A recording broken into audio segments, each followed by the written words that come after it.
Good morning everyone, welcome back to another audio cast from Kotak Securities. This is Karan Pai, your host and guide for the day.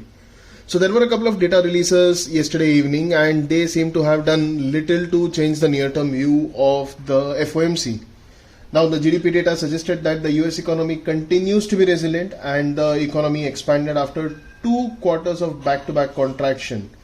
Now today's PCE data is a bit more important as this is the data point that the Fed considers to get a gauge of the inflation in the economy. Now the PCE figures coming in higher than expected would mean that the Fed will have to stick to the 75 basis point hike in the coming policy meeting, that is on the 2nd of November.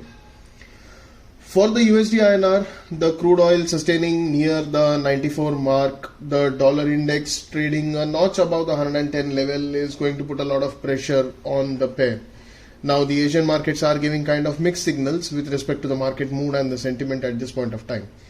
Technically, the November futures managed to hold the 82 mark in the previous session. This would suggest that one can consider this level to act as a near-term support level going ahead. Now looking at the GBPINR, with the new Prime Minister in place, the market will now start focusing back on to the macroeconomic backdrop which was negative for quite some time. Now that includes multi-decade high inflation, a possibility of recession and whatnot. For the day, we might see the pound also react to the change in the risk sentiment after we have the PCE data, the US PCE data. Now coming on to Euro. So there was a general expectation that the ECB would go ahead and raise the rates by 75 basis points, and ECB actually managed to stand up to its the participants' expectations.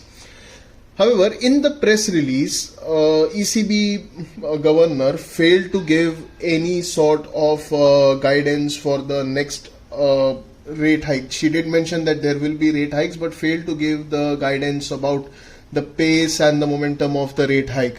Now this was considered as a bit dovish by the participants and we saw the Euro USD pair move lower. Now this could also reflect in the Euro INR pair. Now coming on to the JPY INR. So for the past couple of days the falling US 10-year bond yields have been supporting the yen.